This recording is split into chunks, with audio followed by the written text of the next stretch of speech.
우리가 이런 지도자를 뽑을 때에도 자신에게 맞는 기준이 있잖아요. 어떤 지도자를 뽑을까? 자신에게 맞는 기준을 세우고 사람을 뽑습니다. 하나님께서 하나님의 사람을 선택하실 때도 기준이 있다는 것이죠. 성경이 우리에게 주시는 기준은 바로 이것입니다.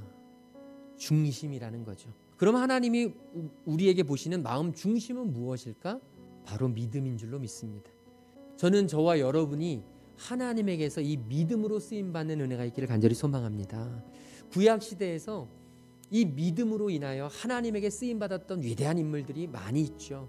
그 중에 대표적인 인물이 누구냐 하면 바로 엘리야입니다. 성경에 위대했던 인물, 탁월했던 인물, 그래서 많은 사람들이 기억하기를 바라는 인물의 소개를 보게 되면 항상 그 가문과 그리고 부모의 이름이 기록되게 되어 있습니다. 그런데 엘리야는 그런 언급이 없습니다. 지극히 평범한 인물이었다는 것입니다. 또 엘리야는요, 굉장히 힘든 시기에 등장을 하게 되었습니다. 영적으로 보면 최악의 시기였습니다. 엘리야가 등장할 때 왕이 누구였냐면 아합이라는 왕인데요. 이 아합은 우상 숭배의 대명사입니다. 아합의 아내는 여러분들이 잘 아시는 이세벨이라고 하는 여인인데 바알과 아세라를 섬기는 그런 대표적인 사람이 바로 이세벨입니다. 하지만 여러분, 우린 기억해야 합니다.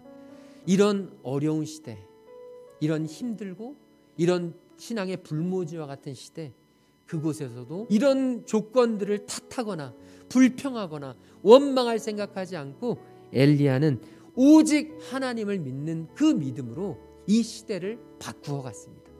엘리야는 이야기합니다. 하나님의 말씀이 없으면 수년 동안 비도 이슬도 있지 아니할 것이다. 이 얘기는요, 아합 왕 앞에서 무슨 얘기를 하냐면 당신 나라는 망할 것입니다 라고 이야기하는 거예요. 지금 이 엘리야는 어마어마한 용기와 담대함을 가지고 전하고 있는 거예요. 죽을 수도 있습니다. 그럼에도 불구하고 엘리야는 하나님의 말씀을 받은 사람으로서 분명한 정체성이 있었고 하나님이 주시는 용기를 가질 수 있었습니다. 그래서 전했던 것이죠. 엘리야는 왕궁에 있었던 화려하고 멋지고 사람들의 인정을 받았던 그곳에서 이제 변방에 아무도 알지 못하는 요단 앞 그릿 시냇가, 정말 보잘것없는 곳으로 하나님이 보내십니다.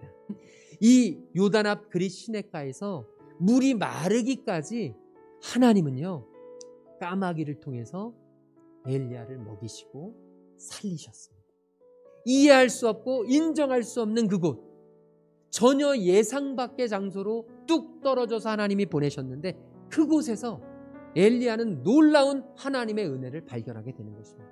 바로 오직 하나님에 의해서만 살아갈 수 있는 은혜, 오직 하나님의 은혜로만 살아갈 수 있는 방법을 엘리야는 배웠던 것입니다. 사랑하는 귀한 성도님들이요, 오늘 우리에게도 하나님은 동일하게 역사하시고 계신 줄로 믿습니다. 이번 한 주간 오직 하나님의 은혜로 살아가는 법을 묵상했으면 좋겠습니다. 내 능력, 내 열심, 내 계획, 이 모든 것들도 중요하지만 그것과는 비교할 수 없이 저와 여러분의 삶을 이끄시는 하나님의 은혜, 하나님의 그 놀라우신 전적인 강권적인 은혜, 오늘 그 은혜가 저와 여러분을 사로잡아 가기를 간절히 소망합니다.